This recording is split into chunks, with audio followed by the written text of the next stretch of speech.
विद्यार्थी मित्रांनो, तुमच्या सर्वांचं पुन्हा एकदा स्वागत करतो आपल्या या चॅनलमध्ये, ज्याचं नाव आहे सेवक मंडलिक अकॅडमी.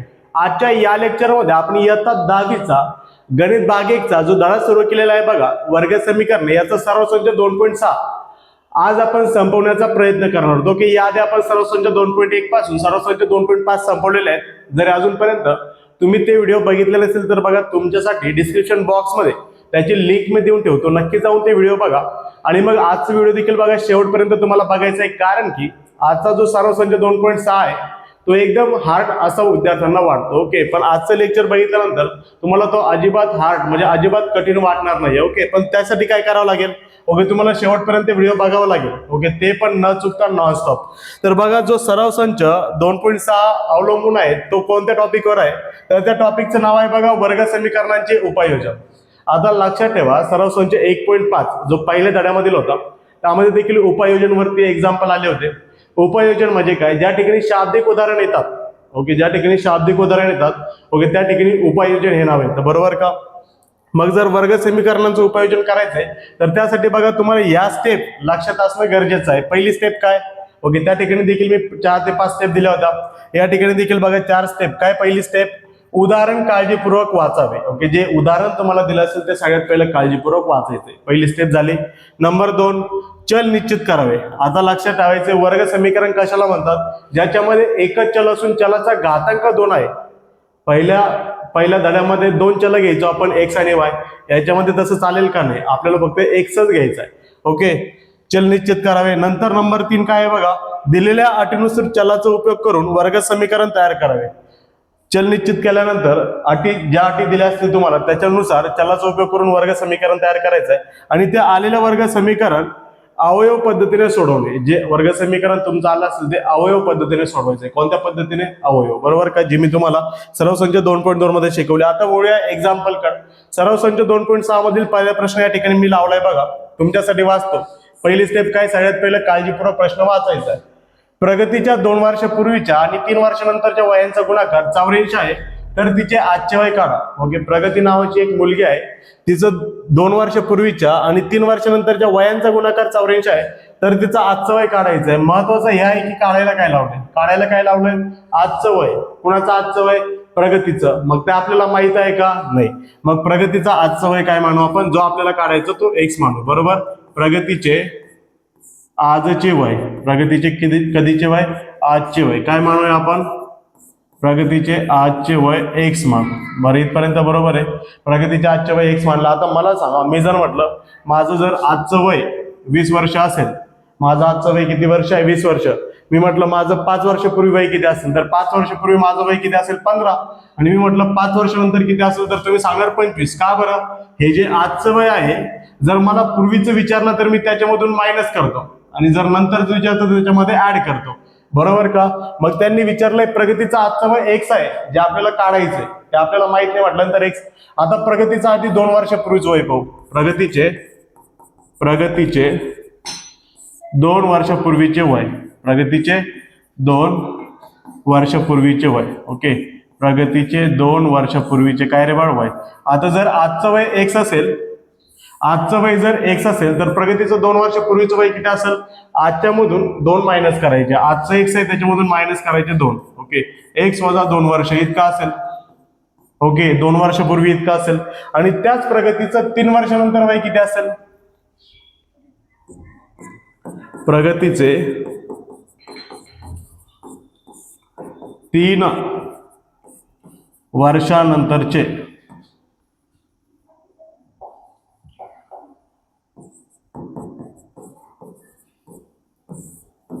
वय किती असेल? आजचं वय जर एक्स आहे तर नंतर म्हटल्यानंतर अधिक घ्यायचं, एक्स अधिक 3 वर्ष असेल, बरोबर? एक्स अधिक 3 वर्ष इतकं असेल.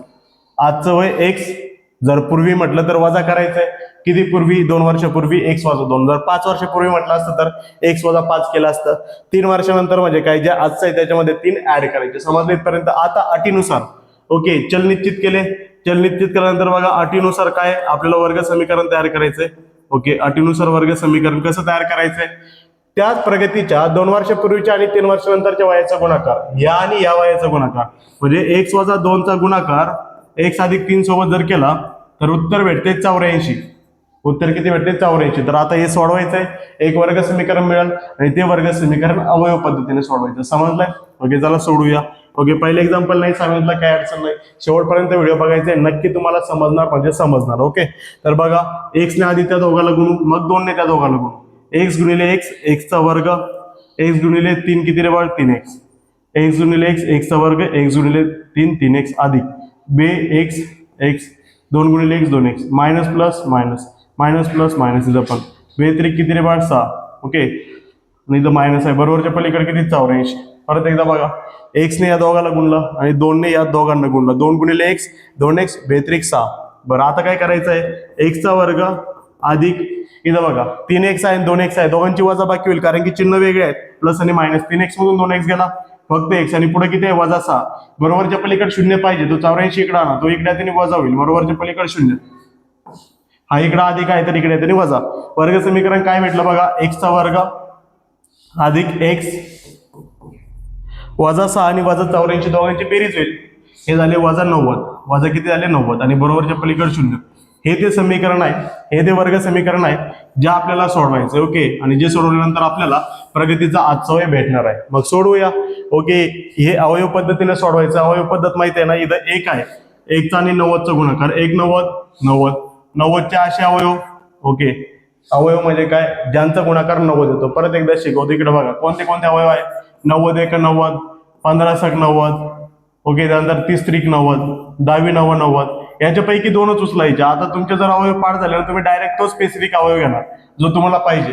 याच्यापैकी असे दोघं उचलायचे ज्यांची वजाबाकी 1 आली पाहिजे. इथे 1 आहे, मग ते कोण आहेत, हे दोघं, यांची वजाबाकी 1 येते. आणि जर वजाबाकी 1 येते तर चिन्ह वेगळे, चिन्ह द्यायचं हे ठरवतं, याला प्लस जाईल याला मायनस जाईल. ओके, मग काय करू, 2 कंस घेऊ आणि बरोबरच्या पलीकडे 0. आता मुलं म्हणते 2 कंस का सोडवायचं नाही का, तर लक्षात ठेवा, ज्यावेळेस वर्ग समीकरणाचं उपयोजन करायचे तुम्हाला त्यावेळेस शॉर्टेस्ट स्टेप घ्यायचे तुम्हाला. ओके, म्हणजे कमीत कमी स्टेप मध्ये आन्सर फाइंड करायचा. इथं एक्सचा वर्ग सोबत 1 दिसतोय, जर एक्सचा वर्ग सोबत 1 दिसतोय तुम्ही डायरेक्ट 2 कंस उचलू शकतो. याच्यात x टाकायचा, याच्यात x टाकायचा, एकदा अधिक 10 टाकायचा, एकदा वजा 9 टाकायचा आणि बरोबरच्या पलीकडे 0. जर या दोघांचा गुणाकार 0 येतो तर एकतर हा 0 असेल किंवा हा 0 असेल, x वजा 9. जर अधिक 10 पलीकडे गेला तर किती रे, वजा 10, वजा 9 पलीकडे गेला तर अधिक 9. मग मला सांगा, प्रगतीचं वय काढायचं होतं आणि ते पण आजचं वय काढायचं होतं. इथं 2 वय भेटले, x बरोबर वजा 10 आणि x बरोबर 9. मग आपण वय कोणतं घेणार, तुम्हाला जर मी तुमचं वय विचारलं तर तुम्ही वजा सांगणार की अधिक सांगणार, तर वय नेहमी अधिक मध्ये असतं, म्हणजे प्लस मध्ये असतं, म्हणजे हे तर व्हॅलिड नाहीये. समजलं इथपर्यंत? म्हणजेच काय, प्रगतीचं, ओके, प्रगतीचं वय किती असणार आहे, 9 वर्ष. एक्स काढायचं होतं, एक्स आलाय 9, हा घेतलाय का नाही, कारण की मायनस आहे. प्रगतीचं आजचं वय, प्रगतीचे आजचे वय असं शेवटी लिहायचंय, जे विचारलंय ते. आजचे वय 9 वर्ष आहे, 9 वर्ष आहे. समजलं इथपर्यंत? ओके, करेक्ट आहे. याचा स्क्रीनशॉट घ्यायचा आहे, आपल्याला जायचं आता दुसऱ्या एक्झाम्पल कडे.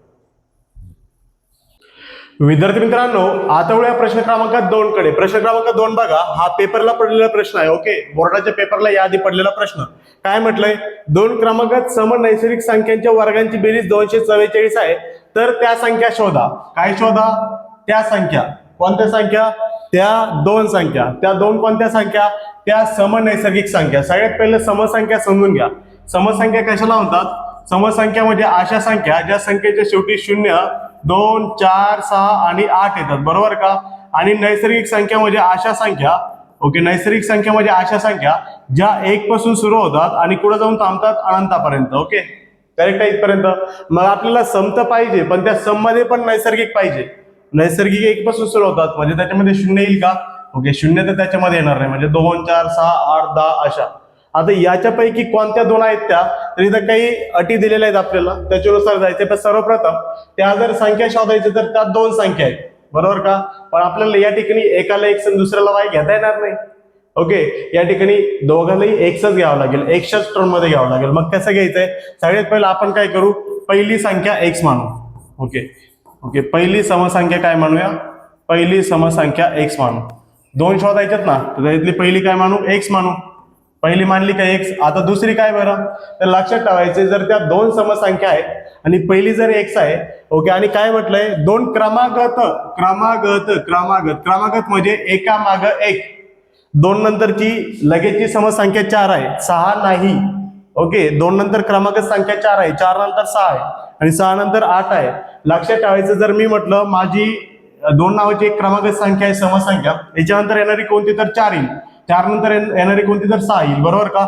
मी जर म्हटलं 10 आहे माझी, तर 10 नंतर येणारी समसंख्या 12 असेल.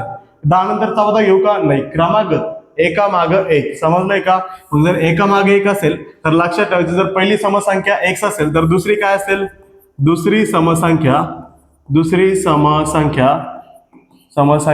ओके, हा जो पहिला x आहे त्याच्यामध्ये ऍड होऊन येणारी असेल 2. जर पहिली 2 आहे तर दुसरी 4 असेल का, कारण की 2 मध्ये 2 ऍड केला तर 4. पहिले जर 4 आहे तर दुसरी 6 असेल का, कारण की 4 मध्ये 2 ऍड केला तर 6. समजलं इथपर्यंत. पहिली समसंख्या x मांडली, दुसरी समसंख्या x अधिक 2 मांडली. पुढे काय म्हटलंय, दोन क्रमागत समनैसर्गिक संख्यांच्या वर्गांची बेरीज. ह्या त्या दोन समसंख्या आहेत, यांच्या वर्गांची बेरीज. ओके, अटीनुसार जाऊया, अटीनुसार काय रे बाळ, पहिली कोण आहे x, तिचा बी वर्ग, दुसरी कोण आहे x अधिक 2, तिचा बी वर्ग, आणि या दोघींच्या वर्गांची बेरीज, पहिलीचा वर्ग दुसरीचा वर्ग दोघींच्या वर्गाची बेरीज, आणि किती बेरीज सांगितली, 244. ओके, मग हे सोडवायचंय, एक वर्ग समीकरण मिळेल ते अवयव पद्धतीने सोडवायचंय आणि आपलं उत्तर काय करायचंय, फाईंड करायचंय. इतकं सोपं आहे, एवढं काय हार्ड नाही. आता काय करूया, सगळ्यात पहिलं आपल्याला हे माहिती आहे की a अधिक b कंसाचा वर्ग काय असतो, a अधिक b कंसाचा वर्ग असतो a चा वर्ग अधिक 2ab अधिक b चा वर्ग. ओके, मग काय करूया, म्हणून x चा वर्ग तसाच इथं a अधिक b चा वर्ग, हा तुमचा a आणि हा तुमचा b, बरोबर का. a चा वर्ग, a कोण आहे, x चा वर्ग अधिक 2ab, 2 गुणिले x 2x, 2 दुणे 4x अधिक b चा वर्ग, 2 चा वर्ग 4. इथं a अधिक b कंसाचा वर्ग लागलाय, बरोबरच्या पलीकडे किती आहे, 244. ओके, मग पुढे काय आता, x चा वर्ग आणि x चा वर्ग 2x चा वर्ग अधिक 4x अधिक 4, तो बरोबरच्या पलीकडचा अलीकडे आणायचा, कारण की बरोबरच्या पलीकडे 0 असतो वर्ग समीकरणामध्ये, अधिक इकडे आला तर वाजा येईल. ओके, 244 बरोबर किती रे बाळा, 0. बरं इथं बघा, म्हणून 2x चा वर्ग अधिक 4x. ओके, इथं बेरीज होईल का वजाबाकी, तर वजाबाकी, दोघांचे चिन्ह वेगळे आहे, 244 मधून 4 गेले तर 240, बरोबरच्या पलीकडे 0, 244 मोठा म्हटल्यानंतर वजा. ओके, हे ते वर्ग समीकरण आहे, पण याला आपण काय करू, अजून रिड्यूस करूया. ओके, याला काय करू, अजून रिड्यूस करूया. हा फॉर्म्युला यूज केलेला समजलाय का, याला जरा वरती टाकतो. ओके, तुम्हाला दिसत असेल नसेल आता माहित नाही मला. ओके, इथं दिसत असेल की नाही, पण टाकतो मी तिथं, तुम्ही लक्षात ठेवा. ओके, साईडला लिहून पण घेत चला. याला काय करू आपण, 2 4 आणि 240 हे दोघे, हे तिघही 2च्या पाड्यात आहे तर 2 ने भागूया आपण. ओके, 2 ने भागून 2 ने जर भागलं तर बघा, 2 1 2 म्हणजे इथं राहिला x चा वर्ग, त्यानंतर 2 दुणे 4 म्हणजे इथं राहिला 2x वजा 2 ला 2 कट, 2च्या पाड्यात 4, 2 नंबरला, 2च्या पाड्यात 240 किती नंबरला असतील, 120. ओके, 120 आणि बरोबरच्या पलीकडे 0. ओके, 240 भागिले 2 करून दाखवतो, 2 1 2, 2 दुणे 4, 2 0 0, 100 किती 20. ओके, आता याला सोडवायचंय तुम्हाला, हे जे वर्ग समीकरण आलं याला सोडवायचंय अवयव पद्धतीने. त्याला सोडूया. इथं 1 आहे आणि इथं 20, 120 आहे, 1 120 120, दोघांचा गुणाकार 120, याचे अवयव पाडू, 120 1 120, 60 दुणे 120, 40 त्रिक 120, बरोबर का. त्यानंतर 12 10 120. ओके, सफिशियंट आहे. याच्यापैकी असे दोघं उचलायचे तुम्हाला. कसे दोघं उचलायचे, असे दोघं उचलायचे ज्याची वजाबाकी 2 आली पाहिजे. मग ते कोण आहेत, हेच आहेत, 12 10.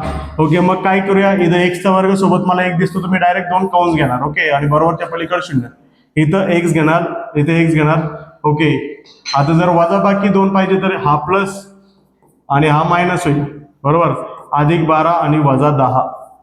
जर या दोघांचा गुणाकार 0 येतो तर x अधिक 12 हा 0 असेल, किंवा x वजा 10 हा काय असेल, 0. जर अधिक 12 पलीकडे गेला तर काय होईल, वजा 12, आणि जर वजा 10 पलीकडे गेला तर तो काय होईल, अधिक 10. मग याच्यापैकी व्हॅलिड नंबर कोणता आहे. आता मुलं म्हणतात दोन्ही पण समसंख्या आहेत, ही पण समसंख्या आहे आणि ती पण समसंख्या आहे, बरोबर आहे ना, दोन्ही पण समसंख्या आहे. दोघांपैकी व्हॅलिड कोणती आहे जी आपल्याला पाहिजे ती, तर ते आहे 10. मुलं म्हणतील का? कारण की हा जो आहे तो मायनस मध्ये आहे आणि यांनी डायरेक्ट सांगितलं नैसर्गिक संख्या ज्या 1च्या पुढे असतात, -1च्या पुढे नाही, त्या 1च्या मागे असतात, 0च्या पण मागे. ओके, मग हे नॉट इक्वल येईल. म्हणजे आपली जी समसंख्या असेल पहिली, ओके, पहिली समसंख्या ती असेल, पहिली समसंख्या किती, ती आहे x आणि x किती आला 10. आणि त्यानंतर दुसरी समसंख्या, दुसरी समसंख्या, ओके, हे किती असेल, हे आहे x अधिक 2. x अधिक 2 x किती आहे 10 अधिक 2 म्हणजेच किती 12. म्हणजे पहिली समसंख्या होती आपली 10 आणि दुसरी समसंख्या आली 12. ओके, अशा प्रकारे आपण दुसरा प्रश्न देखील संपवलेला आहे. तुम्ही याचा स्क्रीनशॉट घेऊ शकता. आपण जाऊया तिसरा प्रश्न. ओके, घेतलाय स्क्रीनशॉट. आता जाऊया प्रश्न क्रमांक 3 कडे. प्रश्न क्रमांक 3 बघा काय म्हटलंय. ओके, हा जो प्रश्न आहे बघा, इथे एक प्रवाह तक्ता दिलाय. ओके, प्रवाह आकृती आणि त्याच्याद्वारे आपल्याला एक्झाम्पल सोडवायचं आहे. ओके, व्यवस्थित तुम्हाला दिसत असेल, तुमच्यासाठी मी एक्झाम्पल वाचतो आणि मग आपण सोडूया. श्री मधुसूदन यांच्या संत्रा बागेत आडव्या रांगेतील झाडांची संख्या उभ्या रांगेतील झाडांच्या संख्येपेक्षा 5 ने अधिक आहे. जर संत्रा बागेतील एकूण 150 झाडे असतील तर आडव्या तसेच उभ्या रांगेतील झाडांची संख्या किती? खालील प्रवाह आकृतीच्या आधारे उदाहरण सोडवा. ही जी प्रवाह आकृती आहे हिच्या आधारे आपल्याला एक्झाम्पल सोडवायचं, बरोबर का? मधुसूदन नावाचा एक माणूस आहे. ओके, त्या माणसाच्या इथे संत्र्याची बाग आहे आणि त्या संत्र्याच्या बागेमध्ये काही आडव्या रांगी आहेत, काही उभ्या रांगी आहेत झाडांच्या. ओके, त्याच्यामध्ये एकूण किती झाडं लावलेत? 150. ओके, आता मला सांगा, जर मी तुम्हाला असं सांगितलंय, सपोज ओके हे एक शेत आहे. ओके, हे काय आहे? शेत आहे. ॲझ्युम करायचंय, मुलं म्हणतील हे कुठं शेत आहे. ओके, म्हणायला काय जात आहे आपल्याला?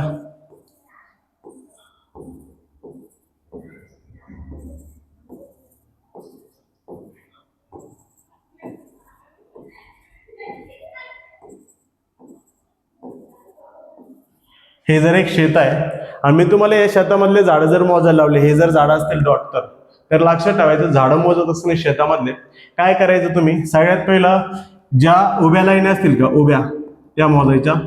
ओके, उभ्या किती आहेत आणि त्यानंतर आडव्या किती आहेत ह्या मोजायच्या, बरोबर? समजा उभ्या इथं किती आहेत? 1 2 3 4 5 आणि यानंतर आडवे किती आहेत? 1 2 3 4.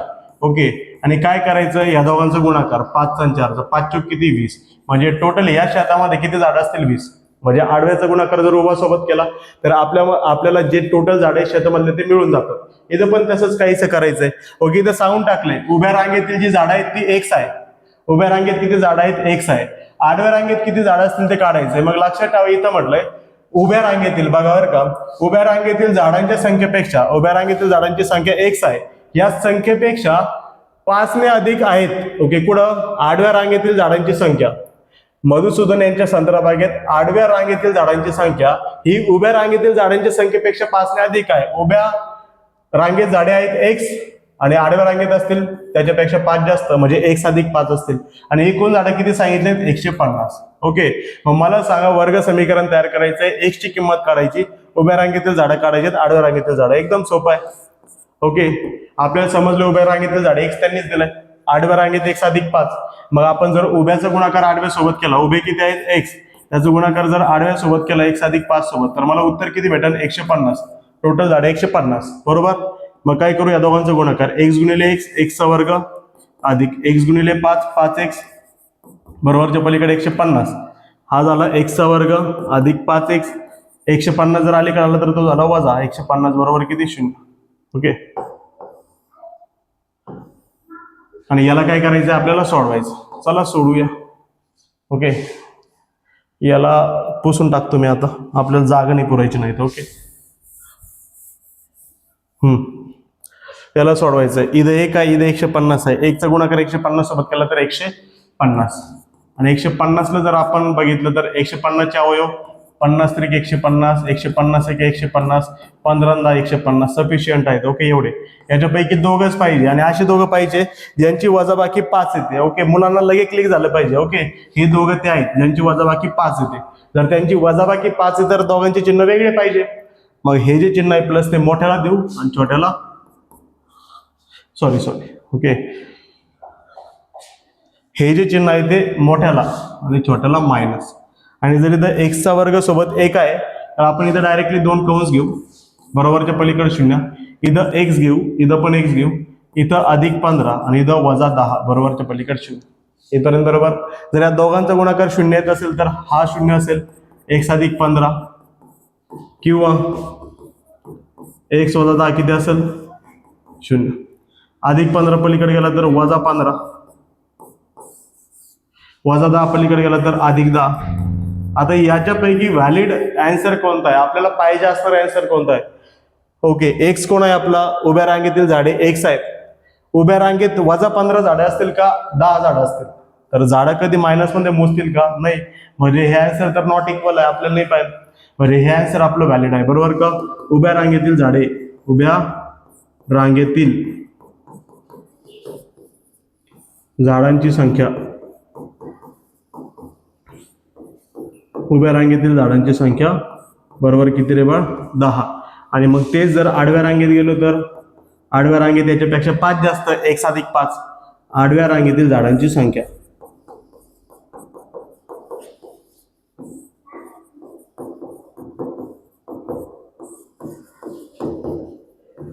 ती आहे x + 5.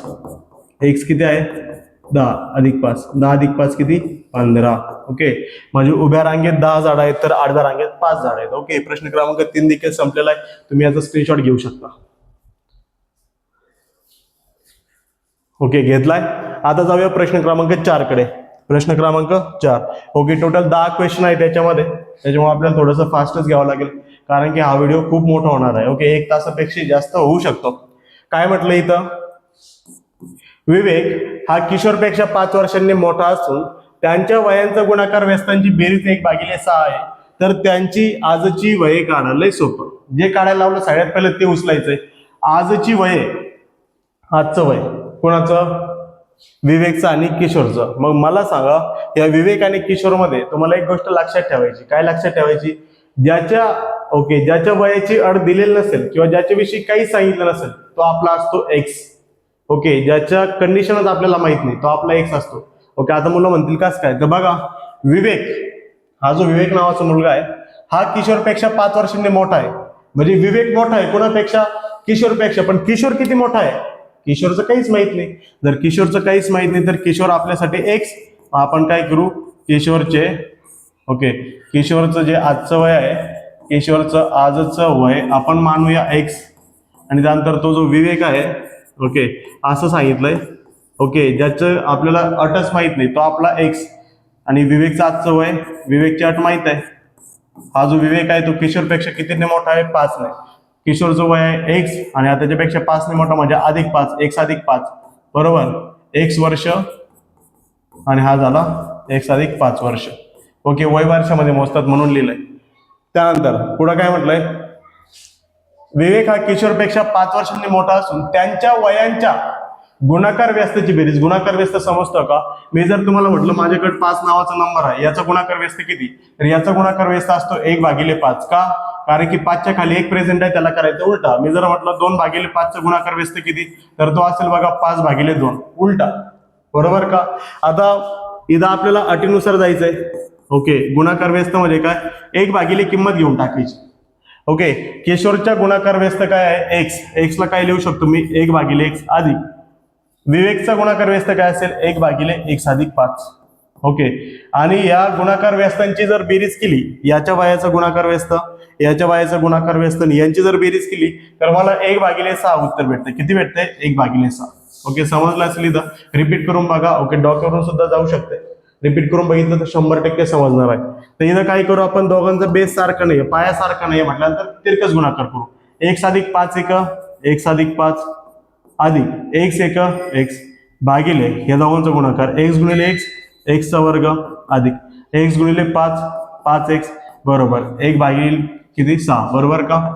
1/6. मग काय करूया इथं आता? x आणि x किती होतो बा? 2x. ओके, अधिक किती?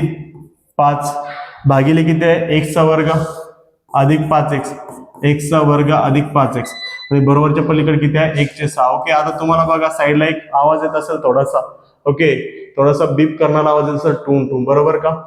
तर या ठिकाणी लाईट गेली त्याच्यामुळे युपीएस थोडंसं वाजत आहे, तुम्ही त्याच्याकडे लक्ष देऊ नका, तुम्ही अभ्यासाकडे लक्ष द्या. तर आपण तिरकस गुणाकार करूया. म्हणून 6 दुने 12 x अधिक 6 पंचे 30 बरोबर x चा वर्ग अधिक 5x गुणिले 1 x चा वर्ग अधिक 5x. ओके, मग काय करू, हे सगळे पलीकडे घेऊन जाऊ पण अलीकडे लिहू का, कारण की x चा वर्ग जर इकडे आणला तर तो प्लसचा मायनस होईल, तो मायनस नाही पाहिजे. तिकडे कोण काय x चा वर्ग, तिकडे 5x आहे, तिकडे x चा वर्ग आहे 5x आहे, हा जर तिकडे गेला तर वजा 12x, हा जर अधिक तिकडे गेला तर वजा 30 बरोबर किती 0. म्हणून x चा वर्ग इथं बघा 12 तून 5 गेले तर 7x, 12 मोठा म्हटल्यानंतर मायनस वजा 30 बरोबर किती 0.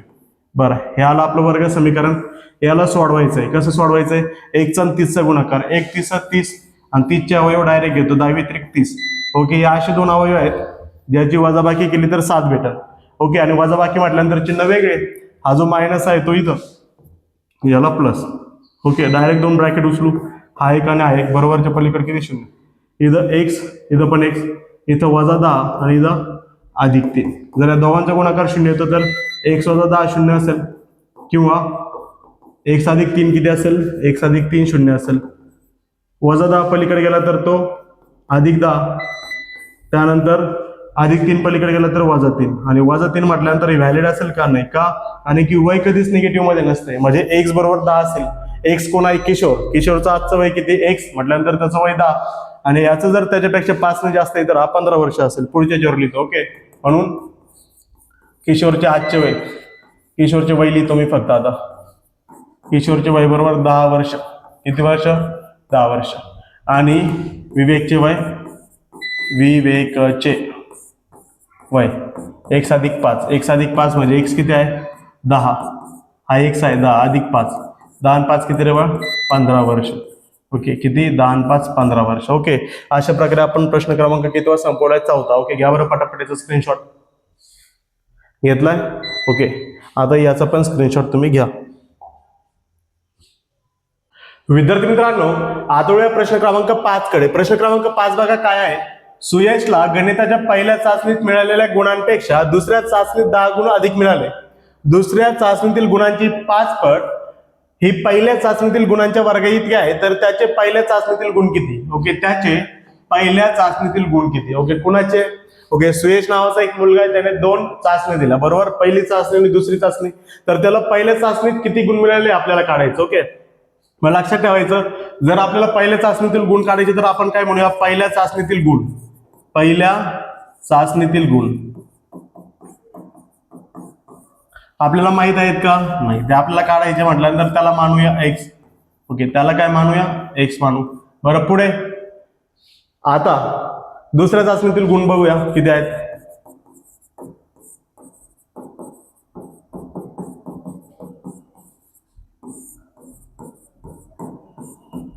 पहिल्या चाचणीतील गुण x, इथं बघा एक अट दिली, सुयशला गणिताच्या पहिल्या चाचणीत मिळालेल्या गुणांपेक्षा पहिल्या चाचणीत x गुण मिळाले, त्या गुणांपेक्षा दुसऱ्या चाचणीत 10 गुण अधिक मिळाले. म्हणजे पहिल्यापेक्षा 10 अधिक म्हणजे x अधिक 10 दुसऱ्या चाचणीत बरोबर.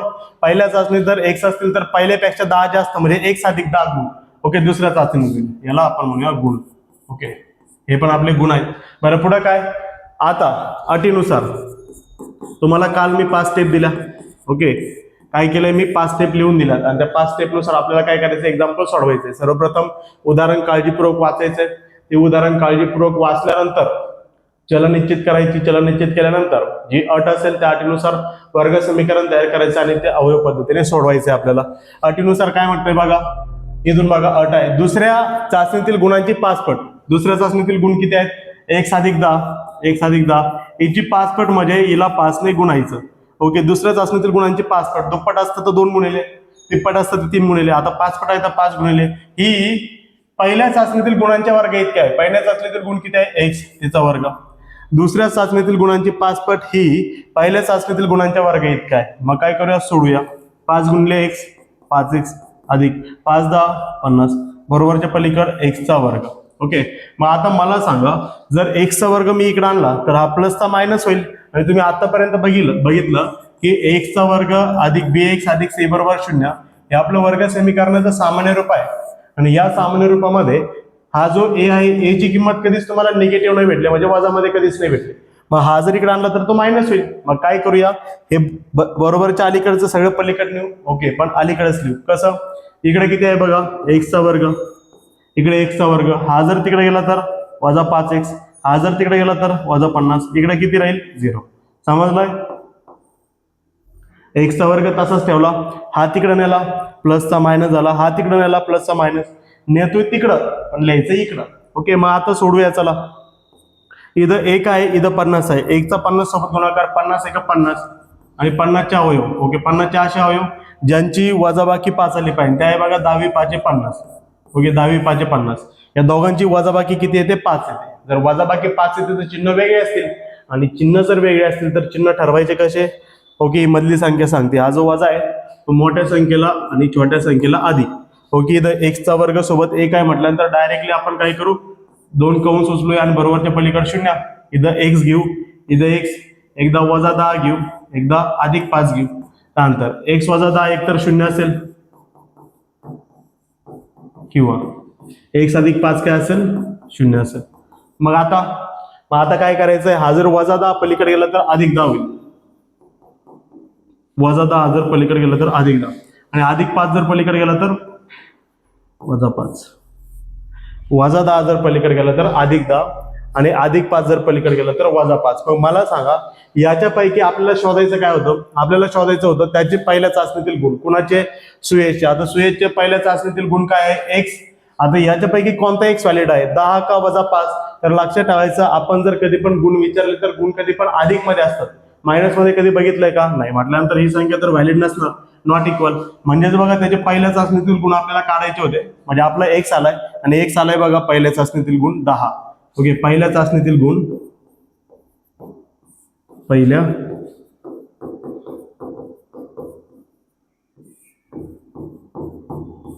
किती आहेत, 10. समजलंय. ओके, अशा प्रकारे हे एक्झाम्पल आपल्याला सोडवायचंय. पटापट स्क्रीनशॉट घ्या, आपण पुढच्या प्रश्नाकडे वळूया.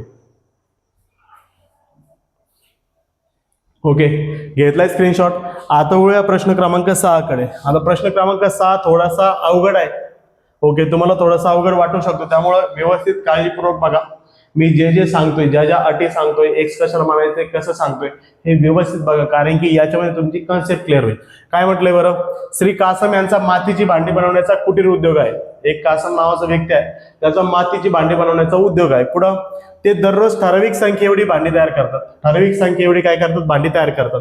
प्रत्येक भांड्याची निर्मिती मूल्य तयार केलेल्या भांड्याच्या संख्येची 10 पट अधिक 40 रुपये असते. जर एका दिवसातील भांड्यांची निर्मिती मूल्य 600 रुपये असेल तर प्रत्येक भांड्याची निर्मिती मूल्य व एका दिवसात बनवलेल्या भांड्याची संख्या काढा. काढायचं काय, त्याला महत्वाचं आहे. काढायचंय भांड्याची निर्मिती मूल्य, ते पण प्रत्येक भांड्याचं. त्यानंतर बनवलेल्या भांड्यांची संख्या, जितक्या भांड्या आपण बनवले तितक्या भांड्यांची संख्या. बरं, इथपर्यंत बरोबर आहे. मग आता जर हे दोघं काढायचे तर दोघांपैकी नेमकं एक्स कोण, तर काल मी तुम्हाला शिकवलं. ओके, कोणत्या प्रश्नामध्ये शिकवलं काल, प्रश्न क्रमांक 3 किंवा 4 मध्ये शिकवलं असेल. ओके, इथं दिलेलं असेल बघा, त्याच्यामध्ये बघूया कोणत्या प्रश्नामध्ये शिकवलंय मी तुम्हाला. इथं शिकवलं विवेक आणि किशोर मध्ये. काय शिकवलं, ज्याची अट दिलेली नसेल तो आपला एक्स असतो. ज्याची अट दिलेली नसेल तो आपला कोण असतो, एक्स असतो. ओके, मग अट कुणाची दिली नाही, तर बघा इथं असं म्हटलंय, प्रत्येक भांड्याचे निर्मिती मूल्य तयार केलेल्या भांड्याच्या संख्येची 10 पट अधिक 40 रुपये असते. तयार केलेल्या भांड्याचे. ओके, तयार केलेले भांडे म्हणजे काय, प्रत्येक भांड्याचे निर्मिती मूल्य व एका दिवसात बनवलेल्या भांड्याची संख्या. आपण काय करूया, इथं सांगितलंय एका भांड्याचे निर्मिती मूल्य. ओके, त्याची अट दिली, पण भांड्यांची संख्या आपल्याला माहित नाही. मग आपण काय करूया, भांड्यांची संख्या. ओके, एकूण भांड्यांची संख्या, एकूण बनवलेल्या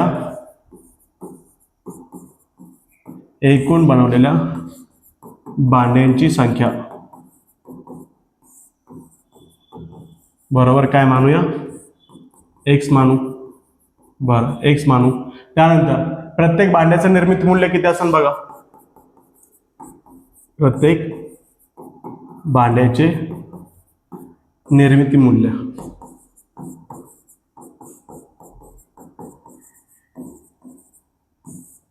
इथं सांगितलंय, प्रत्येक भांड्याचे निर्मिती मूल्य हे तयार केलेल्या भांड्याच्या संख्येचे 10 पट. तयार केलेले भांडे किती आहे रोजचे, एक्स, याचे 10 पट म्हणजे 10x. ओके, याच्यापेक्षा अधिक 40 रुपये. ओके, तयार केलेले भांडे x, 10 ने गुणलं तर 10x, त्याचे 10 पट अधिक 40 रुपये. ओके, इतके रुपये मूल्य आहे त्याचं. आपल्याला आता काय करायचंय, कंडिशन नुसार जायचंय.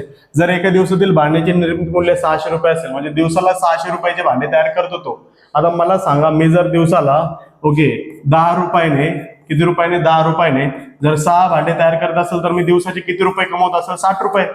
10 रुपयाचे 6 भांडे म्हणजे 60 रुपये. हे कसं केलं तुम्ही, 10 ने जर मी 6 ला गुणलं तर 60 भेटतं, बरोबर का. म्हणजे जितके भांडे तयार केले तितक्याने काय करायचं, ओके, एकाची जेवढी संख्या त्याला गुणून टाकायचं, म्हणजे आपल्याला त्याचं काय भेटतं, निर्मिती मूल्य भेटून जातं. ओके, मग आता मला सांगा, इथं काय म्हटलंय, टोटल भांडे किती आहेत, x, बरोबर. एका भांड्याची संख्या किती आहे, ओके, एक भांडं किती रुपयाला आहे, 10x अधिक 40. म्हणजे अटीनुसार जर गेलो तर सगळ्या भांड्याची संख्या x आहे गुणिले एका भांड्याची किंमत 10x अधिक 40 रुपये आहे. जर मी या दोघांचा गुणाकार केला तर टोटल किती आहेत, मला 600 रुपये भेटायला पाहिजे, बरोबर. 600 रुपये. आता हे सोडवायचंय. x चा गुणाकार 10x सोबत 10x चा वर्ग अधिक 40 गुणिले x, 40x अधिक, सॉरी, बरोबरच्या पलीकडे किती आहे, 600. ओके, तो 600 अलीकडे आला तर बघा 10x चा वर्ग अधिक 40x अधिक 600 अलीकडे आला तर वजा 600, बरोबरच्या पलीकडे किती, 0. आता मला सांगा, इथं 10, 40, 600 सगळे 10च्या पाड्यात दिसतात. मग मी काय करतो, 10 ने भागतो. ओके, 10 ने भागून, कारण की मला अजून सिंपल फॉर्म पाहिजे. ओके, 10 ने 10 ला भागलं तरी राहील x चा वर्ग. ओके, किती राहील तिथं, x चा वर्ग. त्यानंतर 10 ने 40 ला भागलं तर 4x वजा 600च्या भागिलेला 10 ला, म्हणजे 600 भागिले 10, तर 0 ला 0 कट होईल, राहिला फक्त 60. इथं राहिलं फक्त 60 आणि बरोबरच्या पलीकडे किती रे, 0. हे झालं तुमचं पाहिजे असणारं वर्ग समीकरण. आणि आता याला सोडवायचं. इथं 1 आहे, इथं 60 आहे. 1 60चे अवयव पाडू. 60चे असे अवयव ज्यांची वजाबाकी 4 आली पाहिजे, बरोबर का. मग ते कोण आहे बघा, 10 20 60. 10 20 किती होतात, 60 होतात, बरोबर ना. 10 मधून 6 गेले तर किती येतात, 4. पण जर आपल्याला वजाबाकी 4 पाहिजे तर चिन्ह वेगळे, आणि चिन्ह वेगळे कोण, हा ठरवतो. ओके, हा जो प्लस आहे तो इथं जाईल आणि हा जो मायनस आहे तो इथे जाईल. म्हणून 2 कंस घेऊ आणि बरोबरच्या पलीकडे 0. इथं x घेऊ, इथं x. का बरं, कारण की x चा वर्ग सोबत 1 आहे, मी डायरेक्ट उचलू शकतो. एकदा अधिक 10 घेऊ, एकदा वजा 6. जर या दोघांचा गुणाकार 0 आहे तर x अधिक 10 हा 0 असेल, किंवा x वजा 6 हा काय असेल, 0 असेल. अधिक 10 पलीकडे गेला तर किती आला, वजा 10. Okay, which is not equal. त्यानंतर वजा 6 पलीकडे गेला तर अधिक 6 विच इज इक्वल, बरोबर. आपल्याला काढायचा होता x. मग x वजा 10 असेल का 6 असेल, x कोण आहे तो आधी बघा. x आहे एकूण बनवलेल्या भांड्यांची संख्या. भांड्यांची संख्या कधी मायनस मध्ये असेल का, नाही, वजाबाकीमध्ये कधीच नसेल. मग ती असेल 6, बरोबर. म्हणजे दिवसाची एकूण किती भांडे बनवतो तो 6. आता काढायचे आपल्याला तो जो भांडे बनवतो त्यातली प्रत्येकाची संख्या किती आहे. ओके, मग इथंच करूया किंवा पुढच्या ह्याच्यावर करू. चला, प्रत्येक भांड्याचे निर्मिती मूल्य, प्रत्येक भांड्याचे निर्मिती मूल्य.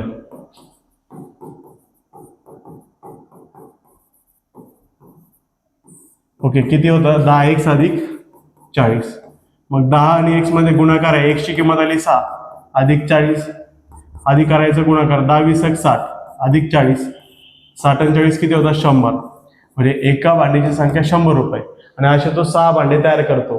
जर 100 रुपयाने दिवसाचे 6 भांडे तयार करतो तर त्याचे होतात 600 रुपये, जे की इथं सांगितलं होतं. एकूण किती रुपये कमवतो, 600. म्हणजे आपले उत्तर बरोबर आहे. ओके, घ्या पटापट याचा स्क्रीनशॉट. ओके, घेतलाय, याचा पण घ्या. ओके, आता जाऊया प्रश्न क्रमांक 7 कडे. आता प्रश्न क्रमांक 7 थोडासा अवघड आहे. ओके, या ठिकाणी आपल्याला विज्ञानातील एक सूत्र वापरायचे, जे आहे बघा, वेग बरोबर अंतर भागिले वेळ. आणि हे सूत्र आपण याच्या आधी सराव संच 1.5 मधील 5व्या प्रश्नामध्ये वापरलेलं आहे. ओके, वेग बरोबर अंतर भागिले वेळ. काय म्हटलं इथं, एका नदीत बोटीने प्रवाहाच्या विरुद्ध 36 किलोमीटर जाऊन परत त्याच जागी येण्यास प्रतीकला 8 तास लागतात. ओके, बोट आहे, बोटीने प्रवाहाच्या विरुद्ध 36 किलोमीटर जाऊन परत त्याच जागी येण्यास प्रतीकला 8 तास लागतात. बोटीचा संत पाण्यातील वेग ताशी 12 किलोमीटर असल्यास नदीच्या प्रवाहाचा वेग काढा. ओके, नदीच्या प्रवाहाचा काय काढायचा, आपल्याला वेग काढायचा आहे. नदीच्या प्रवाहाचा वेग काढायचा आहे. मग आता जो काढायचा त्याला आपण सगळ्यात पहिले x मानू. नदीच्या प्रवाहाचा वेग, नदीच्या प्रवाहाचा वेग, नदीच्या प्रवाहाचा वेग काय मानूया, x मानू. बरं, इथपर्यंत काय अडचण, काहीच नाही. आता लक्षात ठेवा, एक नदी आहे जी की अशी चालली, ओके, अशी, आणि इथून बोट निघली, ही तुमची बोट,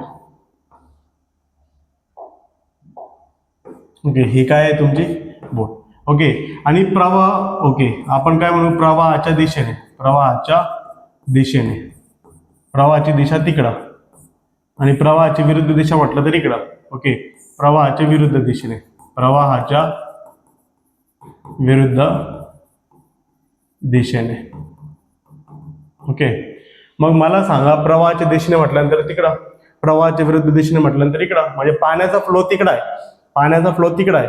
आता जर बोट त्याच्यामध्ये उभा आहे आणि बोट जर तिकडं चालली, तर मला सांगा, पाणी पण तिकडे चाललं आणि बोट पण तिकडे चालली म्हटल्यानंतर ज्यावेळेस बोट तिकडे जाईल ती थोडी जास्त स्पीडने जाईल. का बरं? कारण की पाण्याचा वेग पण त्याच डायरेक्शन मध्ये आणि बोटीचा वेग पण त्याच डायरेक्शन मध्ये आहे, बरोबर. पण ज्यावेळेस बोट इकडून इकडे येईल त्यावेळेस लक्षात ठेवा, ओके, बोट इकडे चालली पण पाण्याचा प्रवाह तिकडे आहे म्हटल्यानंतर ज्यावेळेस ती इकडून इकडे येईल त्यावेळेस तिचा जो वेग असेल थोडासा स्लो असेल, जाताना जास्त असेल, येताना स्लो असेल. का येताना स्लो का असेल? कारण की ती इकडे चालली, पाणी तिकडच्या साईडला चाललंय, म्हणजे पाण्याचा वेग आणि बोटीचा वेग हा एकमेकांच्या विरोधात आहे. म्हणजे पाणी काय करेल, बोटीला मागे लोटायचा प्रयत्न करेल तरी पण बोट पुढे जाईल. समजलं इथपर्यंत? आता काय करायचं आपल्याला, त्यांनी असं म्हटलंय, बोटीचा संत पाण्यातील वेग ताशी 12 किलोमीटर आहे. ओके, बोटीचा संत पाण्यातील वेग, ओके, बोटीचा संत पाण्यातील वेग, ओके, बोटीचा संत पाण्यातील वेग किती आहे रे बा? ओके, तो आहे 12. ओके, खाली लिहितो किती, इथं आहे संत पाण्यातील वेग 12 किलोमीटर प्रति तास. प्रति तास म्हणजे काय, तासाला 12 किलोमीटर.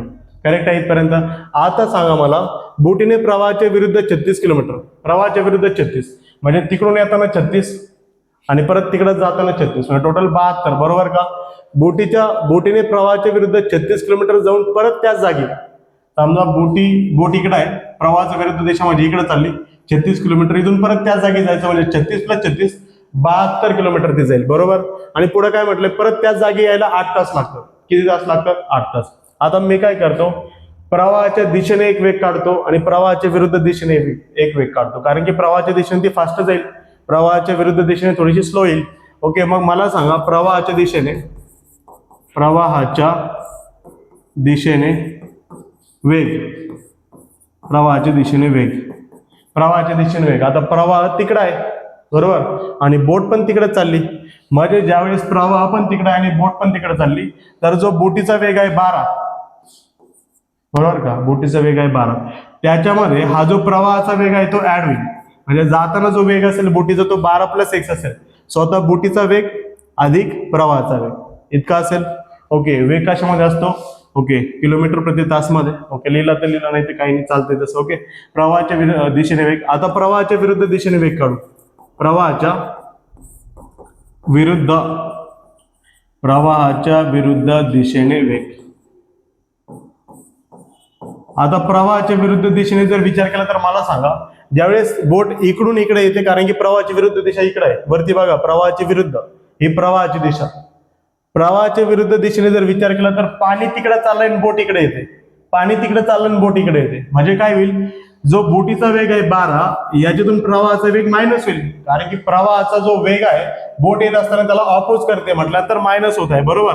म्हणजे जाताना वेग 12 + x आहे, पण विरुद्ध दिशेने जो वेग आहे तो 12 - x आहे. इथपर्यंत बरोबर. मग तुम्ही म्हणताल हा फॉर्म्युला कशाला लिहिला, तर हा फॉर्म्युला याच्यासाठी लिहिला कारण की इथून मला वेळेचा फॉर्म्युला पाहिजे. वेळेचा फॉर्म्युला काय असतो, वेळ बरोबर, वेळ इकडे आली तर वेग तिकडे जाईल. ओके, अंतर भागिले वेग. वेळेचा फॉर्म्युला असतो अंतर भागिले वेग. मला सांगितलं त्यांनी, जो टोटल प्रवास आहे जाताना येताना 8 तास लागले, बरोबर. जाताना येताना किती किलोमीटर? 8 तास. मग मी काय करतो, ओके, प्रवाहाच्या दिशेने वेग काढला, प्रवाहाच्या विरुद्ध दिशेने वेग काढला. आता प्रवाहाच्या दिशेने जाण्यास लागणारा वेळ, प्रवाहाच्या दिशेने जाण्यास लागणारा वेळ बघा बरं का व्यवस्थित, प्रवाहाच्या दिशेने जाण्यास लागणारा वेळ किती असेल बरं? प्रवाहाच्या दिशेने जाण्यास लागणारा वेळ, तर वेळेचा फॉर्म्युला आहे बघा, अंतर भागिले वेग. आता मला सांगा, प्रवाहाच्या दिशेने जर चाललो आपण तर मला जायचंय किती किलोमीटर? 36. 36 किलोमीटर भागिले अंतर 36 किलोमीटर भागिले वेग, प्रवाहाच्या दिशेने वेग किती आहे 12+x, म्हणजे प्रवाहाच्या दिशेचा जो वेळ असेल माझा तो 36 भागिले 12+x आहे. त्यानंतर प्रवाहाच्या विरुद्ध दिशेने जाण्यास लागणारा वेळ. ओके, वेळेचा फॉर्म्युला असतो बघा अंतर भागिले वेग. आता चाललोय प्रवाहाच्या विरुद्ध दिशेने. त्यांनी म्हटलंय प्रवाहाच्या विरुद्ध दिशेने 36 आणि प्रवाहाच्या दिशेने पण 36, म्हणजे जाताना पण 36 येताना पण 36. मग प्रवाहाच्या विरुद्ध दिशेने जाण्यास लागणारा वेळ काय असेल, त्याचं अंतर किती आहे, अंतर आहे 36 भागिले त्याचा वेळ किती आहे, त्याचा वेग किती आहे 12+x. ओके, म्हणजे प्रवाहाच्या दिशेने इतका वेळ लागेल आणि प्रवाहाच्या विरुद्ध दिशेने इतका वेळ लागेल. इथपर्यंत काय अडचण. आता हे पुढच्या पानावरती घेतो कारण की ते जागा पुरणार नाही. ओके, ती फिगर तुम्हाला लक्षात राहू द्या. प्रवाहाच्या दिशेने प्रवाहाच्या विरुद्ध दिशेने त्यांनी असं म्हटलंय हे जे दोन वेळ आहे या दोघांना जर आपण ऍड केलं तर मला टोटल किती तास भेटायला पाहिजे, 8 तास भेटायला पाहिजे. टोटल किती तास, 8 तास. म्हणजे पुढं अटीनुसार जर गेलो, अटीनुसार तर प्रवाहाच्या दिशेने जाताना प्रवाहाच्या दिशेने येताना दोघांना जर ऍड केलं तर टोटल 8 तासात प्रवास पूर्ण झाला पाहिजे. मग प्रवाहाच्या दिशेने जाताना 36 भागिले 12+x इतका वेळ होता. ओके, त्याच्यामध्ये ऍड करावं लागेल प्रवाहाच्या विरुद्ध दिशेचा वेळ 36 भागिले 12+x आणि बरोबर किती तास भेटायला पाहिजे, 8 तास. मग सोडूया, यांच्यामधून 36 कॉमन निघतो.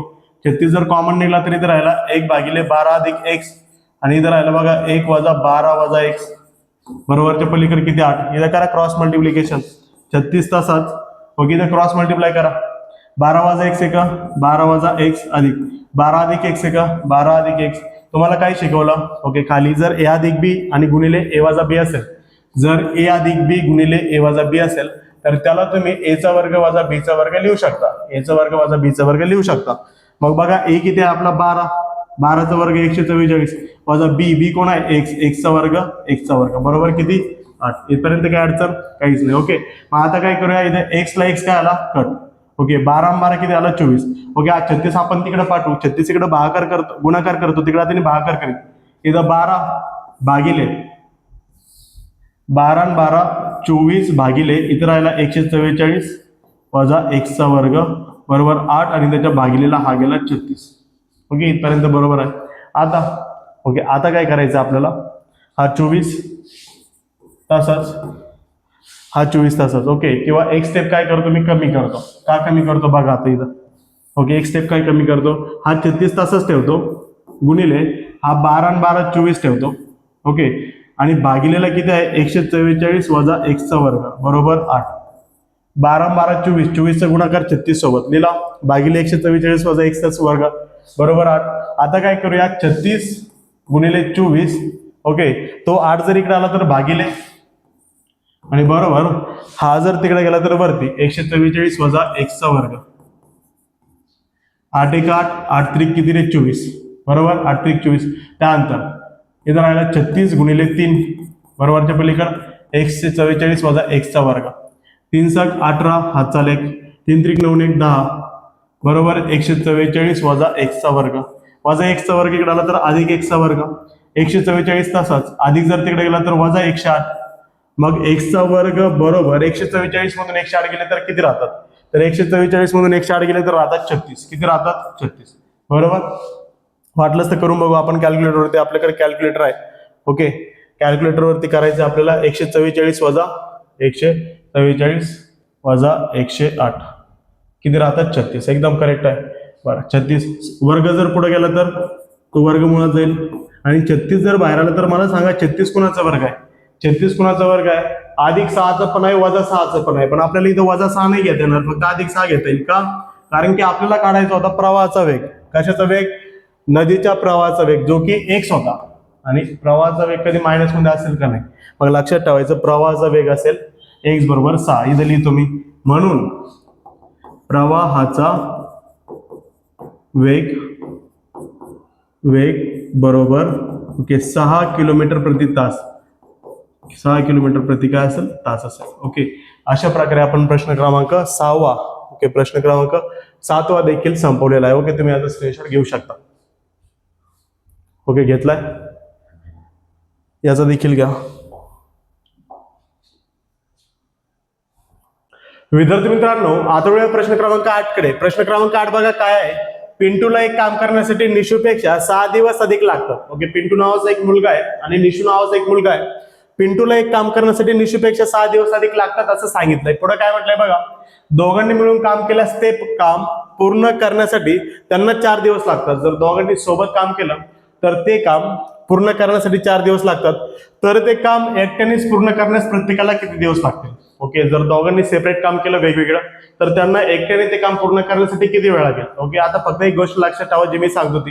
समजा मी म्हटलं की मी एक काम 5 दिवसात करतो. काय म्हटलं? मी एक काम 5 दिवसात करतो, तर त्याला मी असं लिहिल की ते जे एक काम आहे मी 5 दिवसात करतो. किंवा मी एक काम 2 दिवसात करतो, तर बघा मी एक काम 2 दिवसात करतो. मी एक काम जर 4 दिवसात करतो, तर बघा मी एक काम 4 दिवसात करतो. किंवा मी एक काम 10 दिवसात करतो, तर मी ते एक काम 10 दिवसात करतो. समजलं इथपर्यंत? ओके, तर लक्षात ठेवायचं ज्यावेळेस काम हा टॉपिक येईल त्यावेळेस 1/, हे तुमचं उत्तर पाहिजे तिथं. आता मग काय सांगितलंय, पिंटूला एक काम करण्यासाठी निशूपेक्षा 6 दिवस अधिक लागतात. म्हणजे पिंटूची कंडिशन दिली, पिंटूची अट माहित आहे, पिंटूला निशूपेक्षा 6 दिवस जास्त लागतात. पण निशूला किती दिवस लागतात हे आपल्याला माहित आहे का? नाही. मग निशू कोण असेल आपल्याला? ओके, निशूचे काम, निशूचे काम बरोबर x दिवस. निशूचे काम बरोबर काय म्हणूया? x दिवस. ते जर पिंटूचं काम घेतलं तर बघा पिंटूचे काम ते पिंटूचे काम बघा काय असेल? x अधिक 6 दिवस. x अधिक 6 दिवस. का बरं? निशूचं काम बघा x दिवस आहे, कारण की आपल्याला त्याची कंडिशन माहित नाही, पण आपल्याला माहिती आहे पिंटूला निशूपेक्षा 6 दिवस जास्त लागतात, म्हणजे x अधिक 6 दिवस. पुढे काय म्हटलंय बरं? दोघांनी मिळून काम केल्यास ते काम पूर्ण करण्यासाठी, आता अटीनुसार जाऊया. अटीनुसार काय आहे? अटीनुसार असं सांगितलंय ते दोघं आता सोबत काम करणार आहे. जर दोघांनी सोबत काम केलं तर त्यांना 4 दिवस लागतात.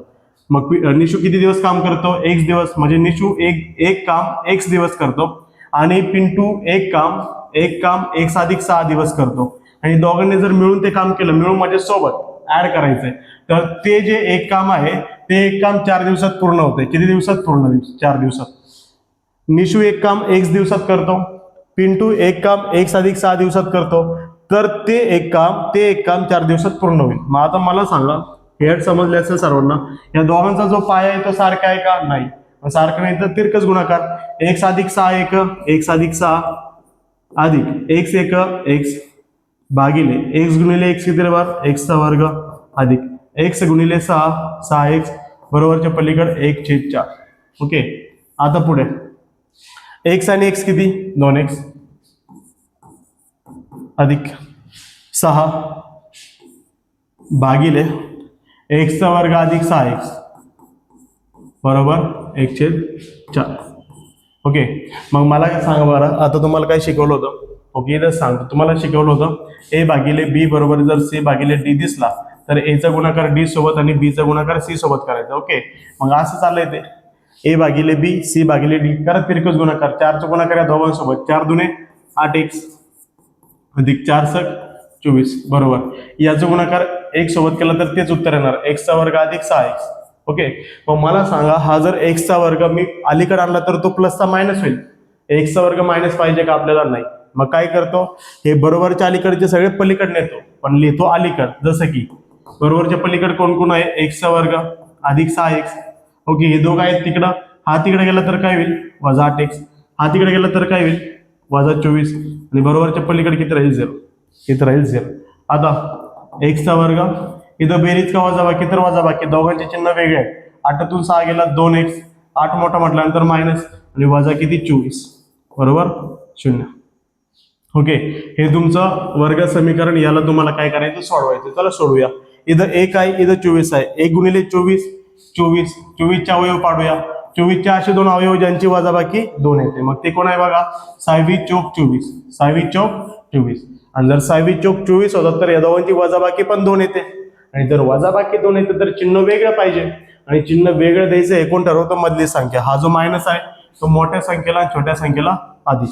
ओके, आपण 2 कंस घेऊ. आता 2 कंस का घ्यायचे हे सांगायची तुम्हाला गरज नाही, कारण की x चा वर्ग सोबत इथे 1 आलाय. जर x चा वर्गाचा सहगुणक 1 आला तर आपल्याला डायरेक्ट काय करायचे? 2 कंस उचलायचे. इथं आपण काय करू? x लिहू, इथे x लिहू. एकदा -6 लिहू, एकदा +4 लिहू. जर हे दोघेही शून्य असतील, x - 6 एकतर शून्य असेल किंवा x + 4 काय असेल, शून्य असेल. जर -6 पलीकडे गेला तर +6, +4 पलीकडे गेला तर -4. ओके, याच्यापैकी -4 हे आपला आन्सर नसणार आहे. का?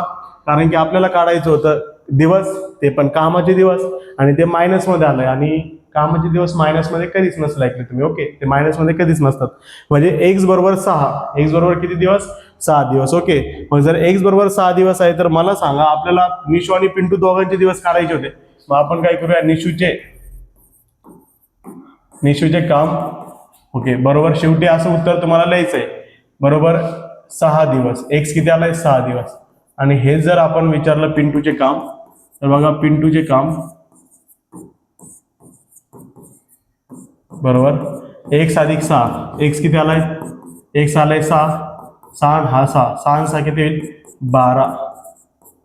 12 काय दिवस. ओके, म्हणजे जर ते दोघांनी सेपरेट काम केलं तर निशूला 6 दिवस लागतील, पिंटूला 12 दिवस लागतील. पण दोघांनी जर सोबत काम केलं तर दोघेही 4 दिवसात ते काम पूर्ण करतील. ओके, याचा तुम्ही स्क्रीनशॉट घेऊ शकता. घेतलाय? ओके, आता याचा देखील स्क्रीनशॉट घ्या तुम्ही. ओके, आता जाऊया प्रश्न क्रमांक 9 कडे. आता फक्त 2च प्रश्न राहिले. ओके, भरपूर मोठा एक्झरसाइज होता. ओके, भरपूर मोठा व्हिडिओ झाला असेल, पण तुमच्यासाठी 1 शॉटमध्ये व्हिडिओ तयार केलाय, कारण की संपूर्ण कंटेंट तुम्हाला एका शॉटमध्ये भेटावं म्हणून. समजलंय? तर आता बघा पुढे 9व्या नंबरचं काय आहे, 460 या नैसर्गिक संख्येला 460 या संख्येला एका नैसर्गिक संख्येने भागल्यास भागाकार भाजकाच्या 5 पटीपेक्षा 6 ने अधिक येत असून बाकी 1 येते, तर भागाकार व भाजक किती? भागाकार व भाजक किती असं विचारलंय. आता सगळ्यात पहिली एक गोष्ट, इथं जर मी घेतला 4 आणि इथं घेतला मी 9, 4 ने मला 9 ला भागायचं, तर लक्षात ठेवायचं, ज्याने भागायचं तो असतो भाजक, ज्याला भागायचं तो असतो भाज्य. बरोबर. त्यानंतर मी जर 4 ने 9 ला भागलं तर 4 च्या पाड्यात 9 नाही, 4 च्या पाड्यात 8 आहे. 4 दुने 8, इथं वजाबाकी 9तून 8 गेला 1, म्हणजेच काय, माझा भाजक आहे 4. ओके, भागाकाराला 2, त्यानंतर भाज्य आला 9 आणि बाकी आली 1. समजलं इथपर्यंत? आणि एक फॉर्म्युला असतो, जर मी भाजकाचा गुणाकार भागाकारासोबत केला आणि त्याला जर बाकीमध्ये ऍड केला तर मला परत हा जो भाज्य आहे तो मिळून जातो. जसं की इथं भाज्य किती आहे बघा, भाज्य आहे 9, बरोबर. भाजक किती आलाय, भाजक आहे 4, त्याचा गुणाकार भागाकारासोबत तो 2 आणि अधिक बाकी 1. मग बघा 4 दुने 8, 8 आणि 1 किती होतात, 9. 9 बरोबर 9. समजलं का? मग तुम्ही म्हणता सर तुम्ही आम्हाला हे का सांगत आहात, कारण की हे जे फॉर्म्युला आहेत आता इथं मी यूज करणार आहे. ओके, कशी यूज करणार आहे, इथं सांगितलंय 460 या संख्येला, कोणत्या संख्येला, 460 या संख्येला, 460 संख्येला आता भागायचं आहे. 460 संख्येला भागायचं म्हणजे 460 आपला भाज्य आहे. ओके, 460 या संख्येला एका नैसर्गिक संख्येने भागल्यास, कोणत्या संख्येने भागल्यास, एका नैसर्गिक संख्येने भागल्यास. आता नैसर्गिक संख्या आपल्याला माहित नाही म्हटल्यानंतर आपण x मानू, x ने 460 ला भागू. तर असं म्हटलंय, जो भागाकार येतो तो भाजकाच्या 5 पटीपेक्षा 6 ने अधिक. भाजक किती आहे, x, याची 5 पट म्हणजे 5x, आणि याच्यापेक्षा 6 ने जास्त. 460 या संख्येला, भाज्याला x या भाजकाने गुणायचे, तर तो जो भागाकार आहे तो भाजकाच्या 5 पटीपेक्षा अधिक येतो 6 ने. पुढे काय म्हटलंय, येत असून बाकी 1 येते. बाकी किती येते खाली, बाकी 1 येते. तर भागाकार आणि भाजक आपल्याला विचारलाय, भाजक आणि भागाकार किती असेल. आपण काय करू, आधी इथं लिहून घेऊ. भाजक किती आहे आपला, भाजक x, त्यानंतर आपला भाज्य किती आहे 460, त्यानंतर आपला भागाकार किती आला रे बघ, भागाकार आहे आपला 5x अधिक 6, आणि त्यानंतर बाकी किती आहे आपली, बाकी आली 1. और इथपर्यंत बरोबर आहे. आता हा formula me as it is इथं घेतो. हा जो फॉर्म्युला आहे तो ऍज इट इज घेतो, इकडे उचलतो. का? कारण की मग मला परत लिहायची गरज नाही. दिसत असेल तुम्हाला, थोडासा बारीक केलाय जागा पुरावी म्हणून. आता भाज्य किती आहे आपला 460 टाका, बरोबर. भाजक किती आहे आपला x टाका गुणिले भागाकार किती आहे आपला 5x अधिक 6 अधिक बाकी किती आहे आपली 1. सोडवा. 460 बरोबर x गुणिले 5 5x चा वर्ग अधिक x गुणिले 6 6x अधिक 1. x ने या दोघाला गुणलं तर याला अधिक 1 तास तिकडे 460 आहे. बरोबर इथपर्यंत. आता पुढे काय. आता पुढे आपल्याला मी जर 5x चा वर्ग इकडे आणला तर तो प्लसचा मायनस होईल. तुम्हाला मायनस नाही पाहिजे. मग काय करतो हे ॲज इट इज ठेवतो. 5x चा वर्ग अधिक 6x अधिक 1 हे सगळे तसेच ठेवले. हा तिकडे घेऊन जातो. हा इकडे अधिक आहे तिकडे जाते वजा होईल. वजा 460 बरोबर किती 0. ओके. मग हे काय भेटतं बघा समीकरण 5x चा वर्ग अधिक 6x इथं बेरीज का वजाबाकी वजाबाकी 460 मधून एक गेला 459 आणि हा मोठा आहे म्हटल्यानंतर वजा बरोबरच्या पलीकडे 0. ओके. हे भेटलं आपल्याला उत्तर. चला हे पुढच्या पानावर घेतो तुमच्यासाठी मी. 5x चा वर्ग अधिक 6x वजा 459 बरोबर 0. बरोबर आहे का. एकदा पाहून घेऊ आपण. 5x चा वर्ग अधिक 6x वजा 459 बरोबर 0. आता मला सांगा ज्या स्टेप्स मी तुम्हाला लिहून दिल्या त्याच्यामध्ये असं सांगितलं की जे आलेलं वर्ग समीकरण आहे ते अवयव पद्धतीने सोडवा. कोणत्या पद्धतीने अवयव. आता इथं जर अवयव पद्धत तुम्ही लावायला गेले तर तुम्हाला उत्तरच भेटणार नाही. मग जर अवयव पद्धत इथं लागत नाही ओके तशी लागते पण इतक्या लांबचे अवयव तुम्हाला सापडणार नाही कारण की तुमच्या 10 पर्यंत देखील व्यवस्थित पाढे पाठ नाही. मग या ठिकाणी काय करायचं आपल्याकडे तिसरी मेथड आहे वर्ग समीकरण सूत्र. आपण ती वापरू आणि ती कशी वापरायची हे मी सराव संच 2.4 मध्ये शिकवलेलं आहे. अजूनपर्यंत जरी तुम्ही ते व्हिडिओ बघितले नसतील तर बघा डिस्क्रिप्शन बॉक्समध्ये मी त्याची लिंक देऊन ठेवलेली आहे. नक्की जाऊन ती व्हिडिओ बघा. आता बघा या ठिकाणी काय a बरोबर b बरोबर आणि c abc ची किंमत a ची किंमत किती आहे 5 b ची किंमत किती आहे 6 आणि c ची किंमत किती आहे वजा 459. सगळ्यात पहिला आपण b चा वर्ग वजा 4ac काढूया. b चा वर्ग वजा 4ac b किती आहे आपला 6 त्याचा वर्ग वजा 4 आणि a मध्ये गुणाकार a ची किंमत किती आहे 5 c किती आहे वजा 459 6 चा वर्ग 36 मायनस मायनस प्लस 4 पंचे 20 आणि त्या 20 चा गुणाकार आपल्याला करायचा आहे 459 सोबत 36 अधिक याचा गुणाकार 1 सोबत करा 2 9 18. ओके तुम्ही साईडला करू शकता. 459 चा गुणाकार 20 सोबत 2 9 18 हात चालक 2 पंचे 10 10 आणि 1101 हात चालक 2 चौक 8 आणि किती 9 आणि त्याच्यावरती 1 0. फायनल बघा 9180 आणि 36 किती होतात 0 आणि 6 6 8 आणि 3 11 हात चालक 1 आणि 1 2 909 म्हणजे b चा वर्ग वजा 4ac किती आला b चा वर्ग वजा 4ac आला 9216. 9000 किती 216. मग आता वर्ग समीकरण सूत्रानुसार जाऊया. वर्ग समीकरण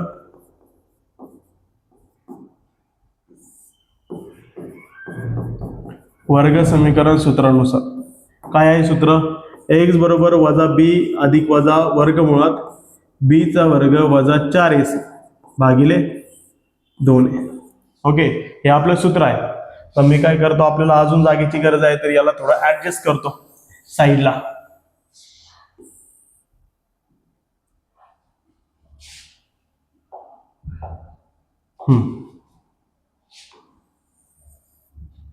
आता चला किमती टाकूया.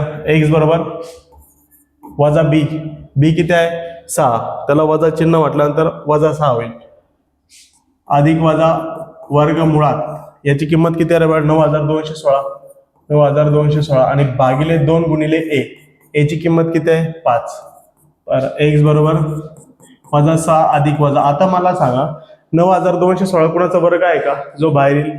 मग आता 9216 तर कुणाचा वर्ग भेटत नाही आपल्याला. मग जर 9216 कुणाचा वर्ग भेटत नाही तर मग कसा काढायचा तो वर्ग कुणाचा असेल कारण की तुम्हाला फक्त 10 पर्यंत वर्ग माहित आहे. 9216 कुणाचा वर्ग असेल तर लक्षात ठेवायचंय 10 चा वर्ग 100 आहे 20 चा वर्ग 400 30 चा वर्ग 900 40 चा 1600 बरोबर का 50 चा किती 2500.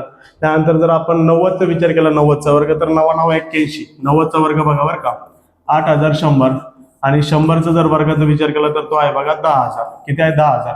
आपल्याला पाहिजे 9216. मग 9216 चा विचार केला तर तो 8100 आणि 10000 च्या मध्येच आहे 8100 आणि 10000 च्या मध्ये आणि 8100 आणि 10000 चा विचार केला तर ते 90 पासून 100 पर्यंतचे वर्ग आहेत. मग जर ते 90 पासून 100 पर्यंतचे वर्ग आहेत तर 90 पासून 100 पर्यंत किती अंक येतात 90 पासून 100 पर्यंत येतात 91 92 93 94 95 96 97 98 99. ओके, बरं इतके येतात. याच्यापैकी सगळ्याचा वर्ग करून बघायचं का नाही, तुम्हाला एक ट्रिक सांगतो. हे जे शेवटी दिसतात का, फक्त यांचा वर्ग करायचा. ओके, यांचा वर्ग करायचा आणि शेवटचा अंक लिहून घ्यायचा, शेवटचा अंक. ओके, आपल्याला शेवटी इथं किती पाहिजे, 6. ओके, 1चा वर्ग केला तर 1, आपल्याला 6 पाहिजे, याचा विषय संपला. 2चा वर्ग 4, आपल्याला 6 पाहिजे, याचा विषय संपला. 3चा वर्ग 9, आपल्याला 6 पाहिजे, संपला. 4चा वर्ग 16, आपल्याला इथं 6 पाहिजे. ओके, याचा येऊ शकतो. 4चा वर्ग 16, शेवटी 6 येतोय. 5चा वर्ग 25, बघा इथं 16शी इथं 6 येतो ना, आणि इथं पण 6 आहे. त्यानंतर 95चा वर्ग, 5चा वर्ग 25, 5 येतो, इथं 6 आहे. 96चा वर्ग 6 6 36, 96 पण आहे. 98चा वर्ग 8 8 64 64, बरोबर का, शेवटचा वर्ग करून पाहिजे. 8 8 64 4 येतो, इथं 6 चुकला. 99 बघा, 99 81 हे पण चुकलं, म्हणजे 2 जण भेटले. 94 आणि 96, मग आपण 94चा आणि 96चा वर्ग करून पाहू. आता 94चा आणि 96चा वर्ग केला तर बघा इथं माझ्याकडे कॅल्क्युलेटर आहे, वेळ नाही घालवायचा म्हणून मी तुम्हाला साईडला करून दाखवतो. ओके, ज्याचा वर्ग असेल तो मग आपण कॅल्क्युलेशन करूया. 94चा करून पाहू आधी. 94 गुणिले 94 किती येईल बरं, 8836. आपल्याला पाहिजे 9216. मग 95चा नाही, 96चा करून पाहू. 96 गुणिले 96, बरोबर का, 9216, एकदम करेक्ट आहे. म्हणजे हा जो आहे तो 96चा वर्ग आहे. तुम्हाला माहिती आहे 96चा वर्ग तुम्ही 96 गुणिले 96 करू शकता. समजलंय का, आणि भागिले 2 पंचे 10. मुलं म्हणतील हे कसं काढलं, आम्हाला समजलं नाही. परत एकदा सांगतो. 9216 हा जो वर्ग आहे तो 90चा वर्ग आणि 100चा वर्ग या दोघांच्या मध्ये आहे. 90चा वर्ग 8100 आणि 100चा वर्ग 10000, आणि या दोघांच्या मध्ये येतो 9216. मग काय केलंय मी, 90 पासून 100 पर्यंत एवढे सगळे अंक इथे घेतले आणि प्रत्येकाचा शेवटचा वर्ग करून पाहिला, शेवटच्या संख्येचा. आणि ज्या शेवटच्या संख्येचा जर मी वर्ग केला, मला जर इथं 6 आणि 6 भेटला तर त्या ठिकाणी माझा वर्ग भेटू शकतो. इथं 1चा वर्ग केला तर 1, पण इथं 6 पाहिजे तर तो कट झाला. 2चा वर्ग 4, इथं 6 पाहिजे, कट. 3चा वर्ग 9, इथं 6 पाहिजे, तो कट. 4चा वर्ग 1606 हा येऊ शकतो म्हटलं, पण तो पण नाही आला. नंतर 5चा वर्ग 25, 5 येतो, इथं 6 आहे. 96, 6चा वर्ग 36, 36 मध्ये 6 आणि इथं पण 6, म्हणजे आपला 96चा तो वर्ग होता. आता पुढे गेलो तर काय करायचं आहे, x बरोबर इथं बघा एकदा वजा 6 अधिक 96 भागिले 10 घेऊ, किंवा x बरोबर वजा 6 वजा 96 भागिले 10 घेऊ. बरं, इथं बेरीज होईल का वजाबाकी, तर वजाबाकी. 96 मधून 6 गेले 90 भागिले 10. नंतर x बरोबर 96 6 किती होतात, 102. त्यानंतर 90 96 मोठा म्हटल्यानंतर मायनस 10. ओके, हे तर मायनस मध्ये आन्सर जाईल, याचा विषय तर संपला. इथं बघा 0 ला 0 कट, 10 90 90. x बरोबर किती आला, 9. x बरोबर किती आला, 9. आपल्याला काय काढायचं होतं, आपल्याला काढायचं होतं भाजक, जो की आला 9. आणि भागाकार काढायचा. भाजक काढलाय आपण, x भागाकार किती आहे, 5x अधिक 6. त्याला काढूया. इथं लिहितो मी, भाजक बरोबर x बरोबर किती, 9. आणि जो भागाकार आहे तो किती आहे, भागाकार बरोबर 5x अधिक 6, बरोबर आहे का, 5x अधिक 6, 5x अधिक 6 एकदम करेक्ट आहे. x च्या जागी x ची किंमत टाका, आन्सर फाइंड करा. ओके, 5 गुणिले x ची किंमत किती आहे बा, 9 अधिक 6, बघा 5 9 45, 5 9 45 अधिक 6, 45 आणि 6 किती होतात, 51. ओके, 51. म्हणजे बघा आपला जो भाजक आणि भागाकार आलाय, तर याला मी थोडस छोटं करतो, कारण की तुम्हाला खालचं दिसत नसेल बहुतेक.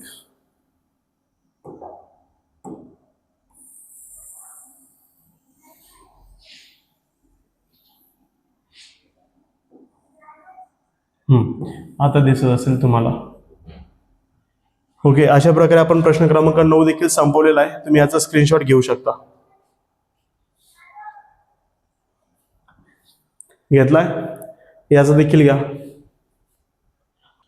विद्यार्थी मित्रांनो, आता वेळ प्रश्न क्रमांक 10 कडे. ओके, प्रश्न क्रमांक 10 या सराव संचाचा शेवटचा प्रश्न आहे आणि जी एक कृती आहे आपल्याला सोडवायची. काय म्हटलंय, बाजूच्या समलंब चौकोन एबीसीडी मध्ये एबी समांतर सीडी असून त्याचे क्षेत्रफळ 33 चौसेमी आहे. याचं एक क्षेत्रफळ आहे बघा, ते 33 आहे चौसेमी. तर आकृतीतील दिलेल्या माहितीवरून चौकोनाच्या चारही बाजूंची लांबी खालील कृती पूर्ण करून काढा. आपल्याला चारही बाजूंची लांबी काढायची. हा एक समलंब चौकोन आहे आणि समलंब चौकोनाचा गुणधर्म तुम्हाला माहित आहे. त्याच्यामध्ये एक जोडी जी अशी असते जी समांतर असते. ओके, इथं बघा एबी आणि सीडी तुम्हाला समांतर दिसतील. या ठिकाणी सांगितलंय पण एबी आणि सीडी समांतर आहे. तर मला सांगा, त्यांनी इथं सांगून टाकले चौकोन एबीसीडी समलंब चौकोन आहे, एबीसीडी ला समांतर आहे. तर आपल्याला त्याचं क्षेत्रफळ काढायचं सगळ्यात पहिला. तर त्याचा क्षेत्रफळाचा फॉर्म्युला असतो बघा 1/2 गुणिले समांतर बाजूंची बेरीज. समांतर बाजू बघा एबी आणि सीडीची बेरीज गुणिले त्याची उंची. उंची किती आहे AM. बरं पुढं काय AM नंतर ओके. तर इथं बघा याची किंमत 33 आहे. ओके, याचं जे क्षेत्रफळ आहे 33 इथं सांगितलं होतं. 1/2 AB ची किंमत x टाकली, CD ची किंमत 2x अधिक 1 टाकली, AM ची किंमत किती आहे ती टाकायची x - 4.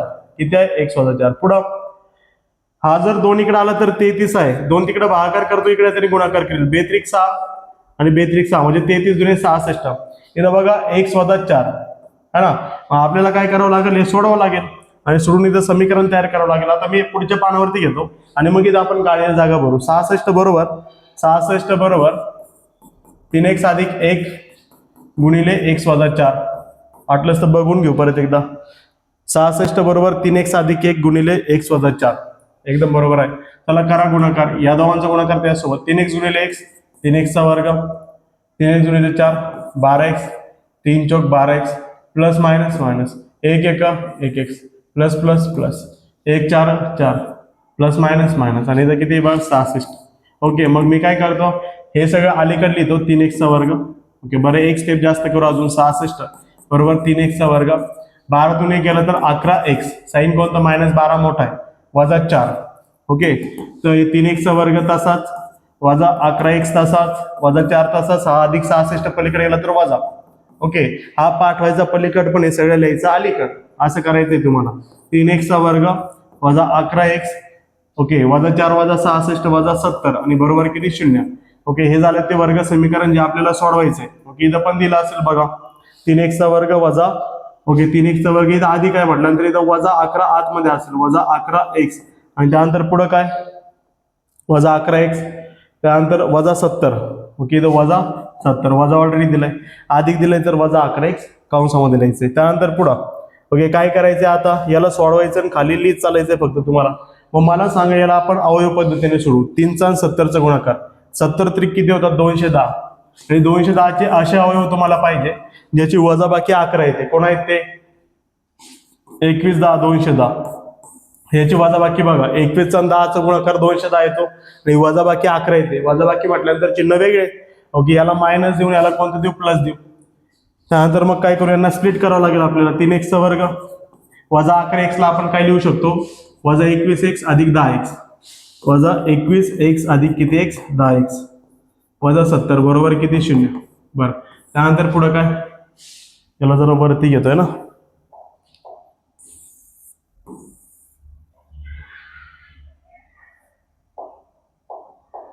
आजचं लेक्चर खूप मोठं झालं असेल बहुतेक. बघा 3x चा वर्ग सॉरी याच्यामधून कॉमन काढायचं आहे ना, या दोघांमधून. त्याला काढूया याच्यामधून आणि याच्यामधून. बरोबरच्या पलीकडे 0. 3 आणि 21 मधून 3 कॉमन निघतो. x² आणि x मधून x इथं राहिला x वजा 3 च्या पाड्यात 21 किती नंबरला 7. इथं x वजा 7 तर इथं पण x वजा 7. मग इथं 10 आणि 70 कोणाच्या पाड्यात आहे 10च्या. इथं वजा इथं अधिक अधिक वजा वजा. बरोबर का. आता हे तुम्हाला यायला पाहिजे, मी 2.2 मध्ये शिकवलंय. हे दोघंही सारखे येते. एकदा घेऊ x वजा 7 आणि एकदा काय करूया तो बाहेरचा टाकू 3x अधिक 10 3x अधिक 10 बरोबर 0. त्यानंतर एकतर x वजा 7 हा 0 असेल किंवा 3x अधिक 10 हा 0 असेल. जर वजा 7 पलीकडे गेला तर अधिक 7 3x तसाच. हे किंवाचं साईन आहे बरं का, उलटी ही जी आडवी लाईन दिसते तुम्हाला ती. अधिक 10 पलीकडे गेला तर वजा 10 3 गुणाकार करतो तिकडे तरी भागाकार वजा 10 भागिले किती 3. ओके, या दोघांपैकी एक जण पण निगेटिव्ह असेल का नाही. आपल्याला आन्सर पॉझिटिव्ह पाहिजे कारण की बाजूंची जी लांबी असेल ते निगेटिव्ह नसणार. चला आपण आता रिकाम्या जागा भरूया. इथं 3x बाहेर काढलाय. 3x बाहेर काढल्यानंतर इथं x वजा 7 राहिला होता. इथं पण x वजा 7 आणि इथं पण x वजा 7. त्यानंतर पुढा इथं 3x अधिक 10 तर इथं x वजा 7 होता. म्हटलंच तर बघून घ्या 3x अधिक 10 सोबत x वजा 7. त्यानंतर पुढे काय लागते आपल्याला, एक तर हा 0 असेल किंवा x वजा 7 काय असेल 0 असेल. तर x ची किंमत आली. x ची दुसरी किंमत काय आली आपली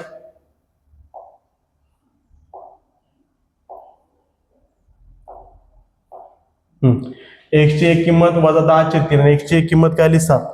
ओके 7 आली. तर आपल्याला काय करायचं आता, ही तर किंमत नाही आपली, ओके, ही नाही आहे, इथे x ची किंमत 7. मग AB ची बघा किंमत किती आहे, x, इथं लिहूया आपण, इथं दिलंय त्यांनी पण आपण साईडला लिहू, AB बरोबर x आणि x ची किंमत आली 7.